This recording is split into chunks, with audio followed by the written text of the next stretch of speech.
Well, hello, everyone, and welcome to another episode of Build St. Louis, the podcast that captures the very heartbeat of construction and development. I'm your host, Kerry Smith, owner of Information Works. And in this episode, we are delighted to welcome Anthony Thompson, Chairman and Chief Executive Officer of the Kwame Building Group. Tony holds a Master of Science in Civil Engineering and Construction Management from Washington University in St. Louis, and he also holds an MBA from Webster University. His community service extends far and wide. Tony serves as a Vice Chairman of the St. Louis Regional Business Council, a board member of the St. Louis Police Foundation, board member with Missouri Baptist University's Foundation, and a board member of Maryville University. And for 3 consecutive years, I know that Tony has been named among the top 100 leaders to watch. Tony, we're so glad you're joining us today on Build St. Louis. Welcome. Thank you. Welcome. I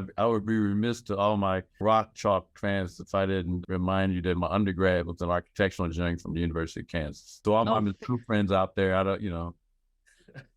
Fantastic. And I learned something new. I didn't realize it was in architecture. So I thought it was in engineering. So that's awesome. No, thanks for including that shout out. Let's dive right into today's episode, which we've entitled Building Project Diversity. I'm so excited for our readers and our listeners and me as well to just learn from you about how you truly build project diversity into the very fabric of your company, your culture, and the projects you deliver. I wondered if you could start, Tony, by sharing with us. You mentioned to me a while back how when you were just getting started with Kwame in the 90s, that you had an individual who was pivotal in your life and was generous to you, and something about him sliding the keys to you across the table and showing his support. But if you could share that story with us, I think that would be great. Yes, that is an interesting story. And it really did kind of help mold my philanthropic arm of what I do. My mother, actually, was the one growing up, was always giving back. And she says, none of us have made it until all of us have made it kind of attitude. And I kind of carry that with me. But when I was trying to start the business, I was working out of my house in the basement. I was like, look, if I'm going to be taken seriously, I need to have office space. So there was a wealthy gentleman in St. Louis. He was probably one of the wealthiest African-Americans in St. Louis, because anyone who can have a Miller distributorship, Anheuser-Busch town,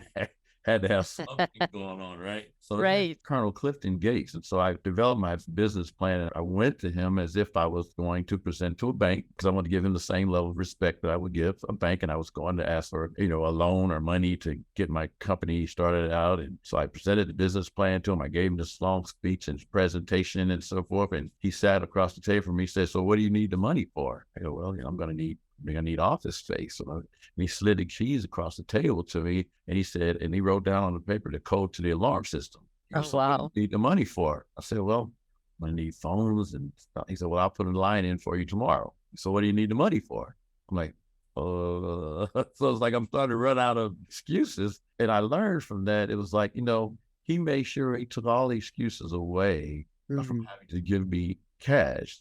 And he gave me resources or the facility rather that I needed. And I was there for about a year, and he never charged me rent. He never charged me a dime. I gave him about 10 grand at the end of that year, and I moved on and I subleased space in Pierre Leclerc building, and I just kind of grew from there. But my beginning was, I had like prime real estate right out the gate in the heart of Clayton. That's so amazing. And I could see where that was truly impactful to you, who, you've been generous to many through the years. And I could see where that kind of was the footprint of the example of philanthropy and just supportive, that he believed in you and what you were building. Oh, absolutely. I mean, the one thing, he was an older gentleman. He's since passed away, but I would come in there at 7 o'clock in the morning, and he'd be sitting in his office when I came to work. I'd leave some evenings at 6 or 7 o'clock, and he'd still be in his office. He was in real estate and that sort of thing. And I used to sit and talk to him quite a bit about people just didn't know that he had that generous bone. I would hear rumors and know that he was selfish and he was out for self. I'm like, but I've never seen that. I'm like, why is that? He said, anybody that's ever come to me for help, I've helped them. He said, I'm not looking for people to help. he said, the higher you climb, the more your butt's going to be exposed and people are going to be shooting at you. He told me that in the very beginning. I didn't know what he meant at that time. Oh my gosh.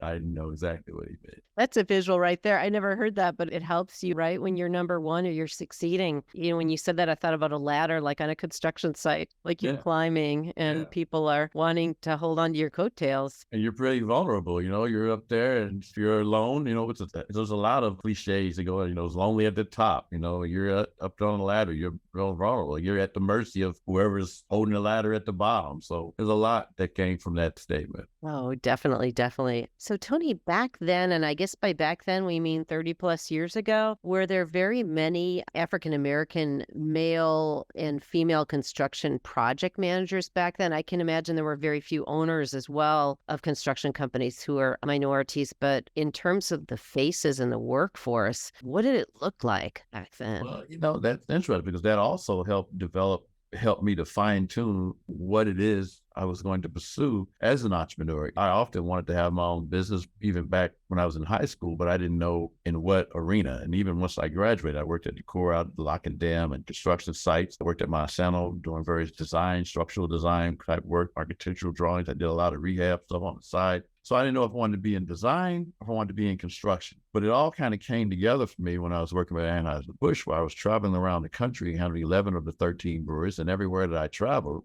I never saw any Black project managers. I never saw any female project managers. And this is all over the country at this time, right? Right. So I'm like, wow.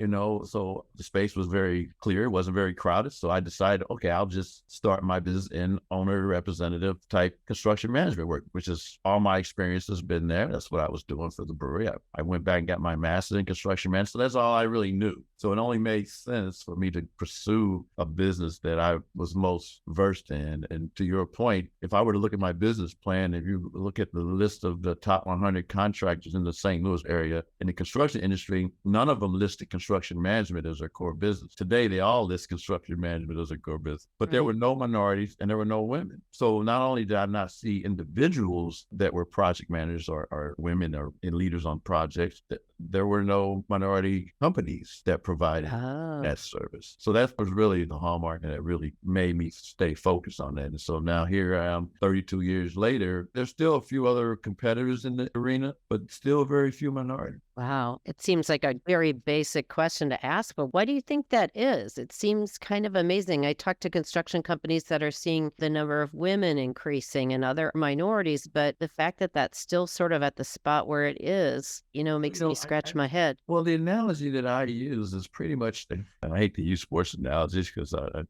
not to do that, but if you look at the trend, there was a time when there were no Black quarterbacks.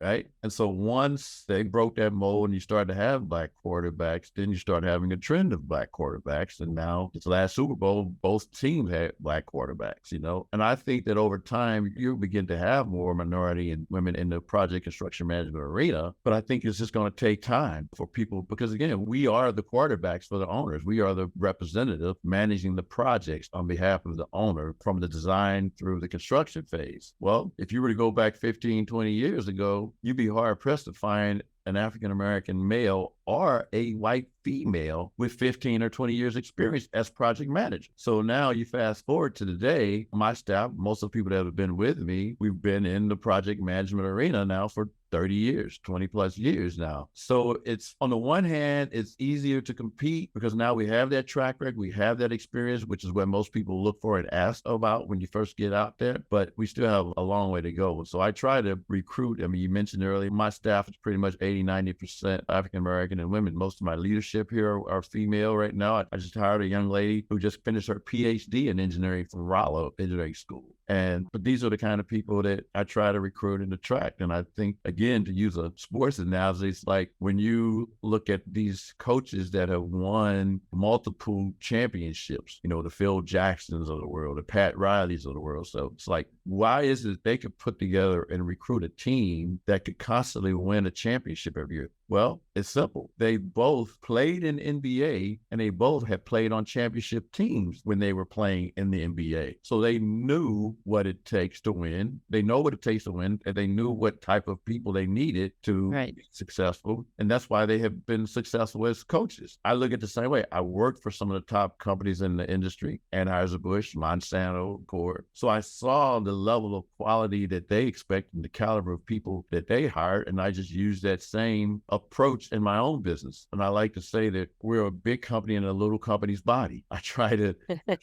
use the same level of professionalism, expertise, and quality that I learned in those organizations. But at the end of the day, I'm still a small minority-owned business. But I don't have to look like and I don't have to act like it. And so I think that's been pretty much the difference in our success. That is so intriguing to me. And, I'm going to go back in time for just a bit, but I meant to mention in the introduction that the Kwame Building Group holds the distinction of being the first African-American company in the state of Missouri to qualify as an ESOP, an employee stock ownership plan. Is that right? That's a great feather in your cap. Well, yeah, I didn't know it at the time, but yeah, someone had to be first. Well, I think the other challenge is the construction industry. They seem to be more ripe for employee ownership than most companies, because most of the construction industry is based on relationships and family, and they're all a little small type group. It's risky. So it's not like people are knocking on the door to buy a minority-owned construction industry type company. It's not like we're at McDonald's, right? A franchiser, you're going to make money. It's like winning the lottery, right? That's not the case. There's a lot of variables that come into play. And I had gotten approached at one time by a large Canadian firm to buy me a number of years ago. I was real early in the career and so forth. We had a couple of major contracts, but I hadn't really developed yet. Plus, I was too young to sell, I didn't know what would happen. But I talked to a lot of people who I had relationships with. Mike DeCola, for example, was a gentleman that really instrumental in helping steer me in the right direction about that whole thing. But the thing that resonated with me was that if you sell the company, regardless of what your intentions are, you no longer have any say on what happens to that company. Exactly. Now, that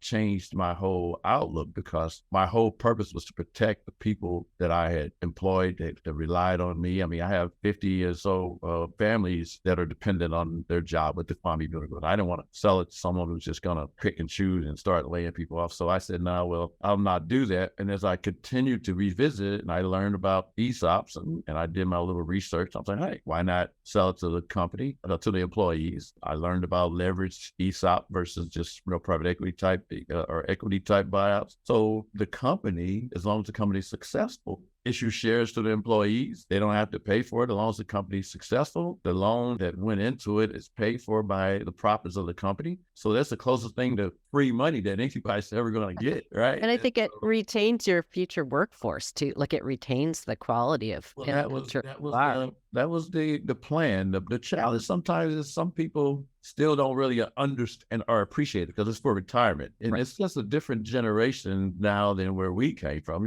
They're not thinking about retirement, right? They just want the money now and this and that. So the individuals that were with me, most of them have kind of retired from the beginning. The ones I really wanted to see the success of the fruits of our labor, they really retired too soon, in my opinion, to really get the full value of that. And so some of the newer employees that are coming along, we're still trying to educate them on the value of an ESOP. Wow, that's awesome. I have a question here in the ones I shared with you about kind of how we title the terms when we're talking about MBEs and WBEs. And I just wondered just your thought about kind of labeling minority-owned firms as quote unquote disadvantaged. Is that just what the industry, the best they could come up with? Or do you feel like that's somewhat of a negative stereotype? The word just sounds like it's doing anyone any favors. It is. The funny thing about probably going to get myself in trouble for a lot of firms who really rely heavily on that designation for their perceived success or for their future. But for me, I always took it as a negative stigma. I mean, just think about it for a minute. Most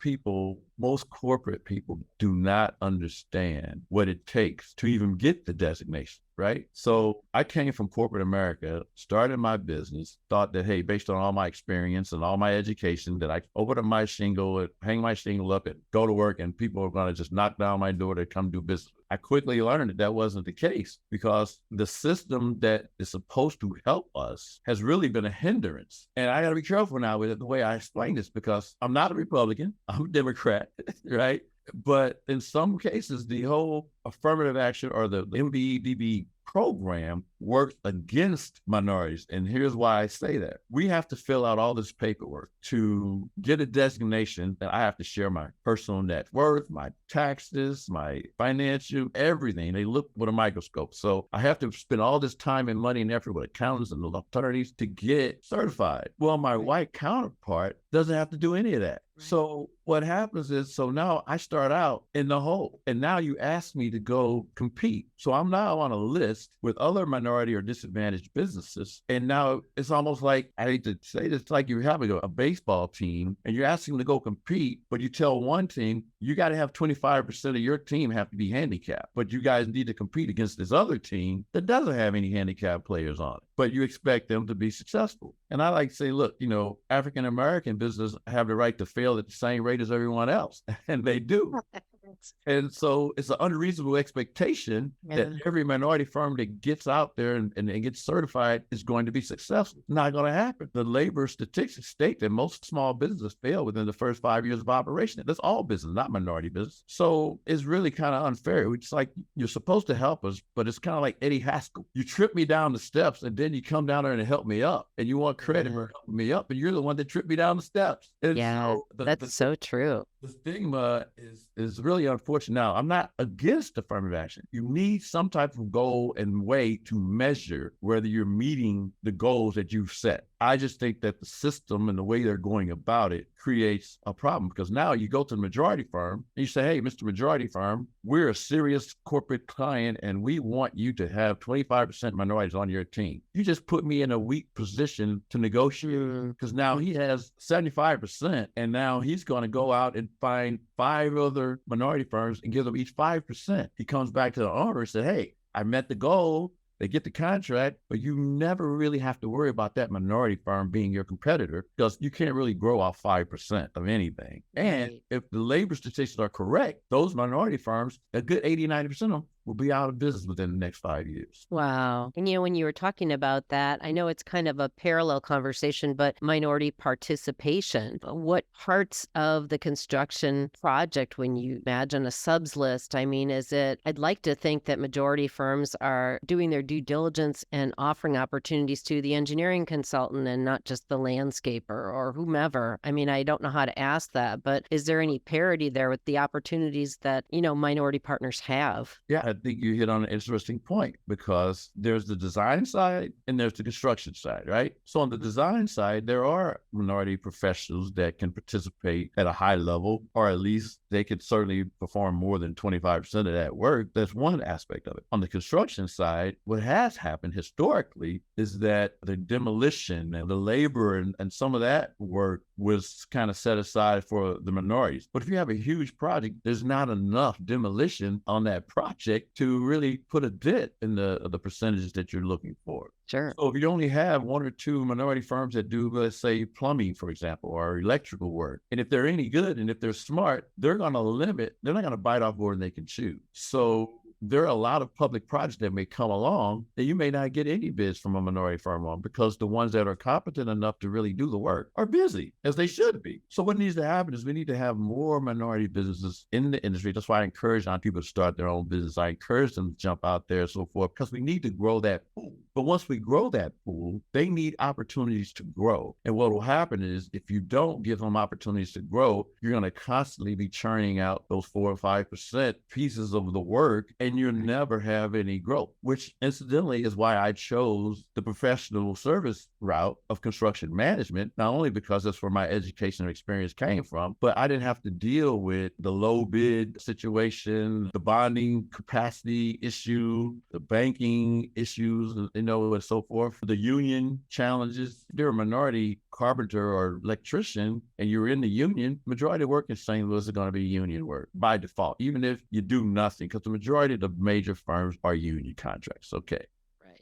Well, if you want to have any significant work on any major project, you almost have to be a union contractor. Well, once that project is over, unless you have a hopper or backlog of other projects, you have to continue to pay those union dues while you're sitting on the bench. Right. So most of the electricians, laborers, carpenters, they choose to start their own business and they choose to do it in a non-union way because they can do a lot of work and make ends meet with churches or certain private companies that don't require the bonding and or the union due issue, and they just have to survive. Oh, it's so interesting to me. It's such a different lens through which the minority business owner sees. I did a paper when I was at WashU on project labor agreements. So we do PLAs here on various major projects. In the project labor agreement, in my opinion, the only way you should do a project labor agreement in St. Louis, if there are some rules and requirements in there that you would have a certain percentage of minorities that are going to be through the apprenticeship program and you're going to work them on the job. I'm not saying they're guaranteed anything, but if you have a multi-year project and you have an agreement that allows for minorities to be into the union on that project, well, what will happen is by the time that project is over, hopefully they'll get enough hours that they'll become journeymen and they'll have seniority so that when that project is over, they're in a better, stronger position for future projects. If you're not going to do that, then why have a project labor agreement? Because most of the major projects are going to be union contractors anyway. Right.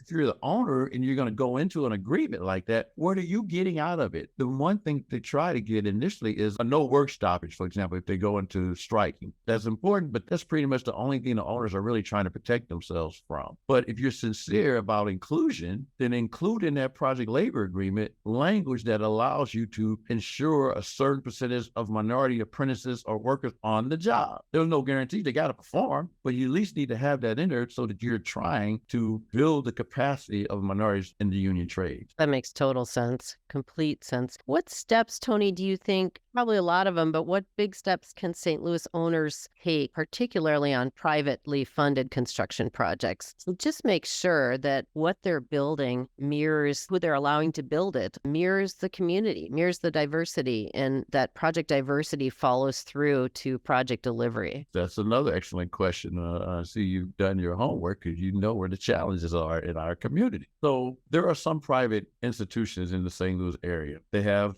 a preferred bidders list. They have contracts that they've worked with that have a proven track record that perform well. So important thing to do, I understand it greatly. But what happens is that some of those large construction companies do work on private entities or for private entities without having to put up a bond. They have a track record. They trust them. They know they're going to get the job done, so they don't make them put up a bond. So bonding is a real interesting phenomenon from an insurance standpoint. So what will happen is if that owner, that private owner wants minority inclusion and participation on the project, what will happen is that majority firm will ask those minority firms to put up a bond. Okay, so now they're putting up a bond, and if they want to do this work on this private sector work, depending what their body capacity is, they may be tapped out if they got 3 other public projects that requires a bond. So now they can't really compete or participate in the private work because their bonding capacity is already tapped out. So unless the private owners waive the bond for those minority firms and maybe do a due diligence check with the minority firms, just as they've done with the majority firms, they feel comfortable with those individuals, why have them put up the bond? But more importantly, have the majority firm put up the bond since they have the deep pockets. They're the ones you're most comfortable with. They're the ones you're safest with. Well, let them bond it. And then let the minority firm let it. So the idea is the owner will be protected. Why have on belt and suspenders? So you're going to have the minority firm and the majority firm put up a bond, or you're just going to have the minority firm put up a bond, and you're not going to have the majority firm put up a bond? It makes no sense. But if you really care about inclusion, then you should, I don't want to say wait, because you got to get protected, the job gets done. But if they're going to be a sub to a majority firm, then make the majority firm put up the bond. It almost seems counterproductive and more risky in an ironic sort of way for the majority firm, for the owner to, like you said, to set the minority firms at a disadvantage financially going into the project. It seems like you would want to do that. Exactly. And here's another good example. When the economy has gone in the tank the last 3 times that it's happened. It wasn't a minority firm that sent them into the tank. It was not the minority firm. If I were to ask you 15, 20 years ago, who still be standing today, Bear Stearns, Lehman Brothers, or the Kwame Building Group, you wouldn't have said the Kwame Building Group. So what happens is we spend so much time focused on the minority and the women-owned businesses of scrutinizing and challenging and questioning their capacity or capability or financial capacity to do business, but they're not the ones that have caused the problem. It's the ones that you don't know anything about, that you didn't scrutinize, that you just took it for granted because they were big or because they were white, that you were not going to have any problems. But those are the ones that caused most of the problems. Yeah, it's like the too big to fail, and then they fail. I mean, and the answer is, the answer for me is simple in every case. Be fair.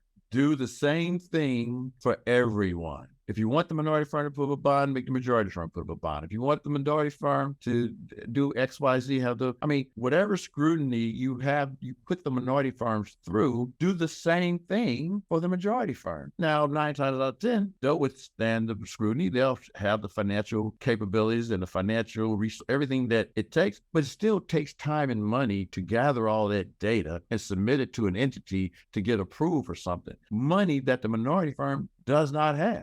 Wow. It just seems so. How young were we when we learned to be fair and not to judge others? But it's just. Now, you want to hear something really radical? If they were really serious about inclusion, what the owners would do, going back to your corporate private sector comment, interview, vet the minority firm, select them first, and let the minority firm select the majority firm. Wow. Have you ever seen that happen? Never. But just think about it. What will happen is everybody will win in a situation like that, because the minority firm is going to pick the majority firm that they know will treat them fairly and will pay them timely, right? The majority firm, 9 times out of 10, if the majority firm is going to be successful, has done work for that entity before, so it wouldn't be a new unknown entity to the owner. So everybody would come out a winner. But that's just too much power and authority to give to the minority firm for that ever word. Wow. That's a great question. I could talk to you all day, and I'm sure we could listen to you all day, but I know you have to get back to work. But gosh, in this episode, we've been delighted to welcome Tony Thompson, Chairman and Chief Executive Officer of the Kwame Building Group. And Tony, gosh, we're so glad you joined us today. Thank you. And you are truly welcome to come back anytime, any topic, because I've learned so much from you during the years, and I'm glad our listeners had a chance to do so as well. Thank you. Well, thank you very much. I appreciate the opportunity. You're doing a great job here. This is something that's very needed in the community. Oh, thank you so much. And thank you all for joining us today on Build St. Louis.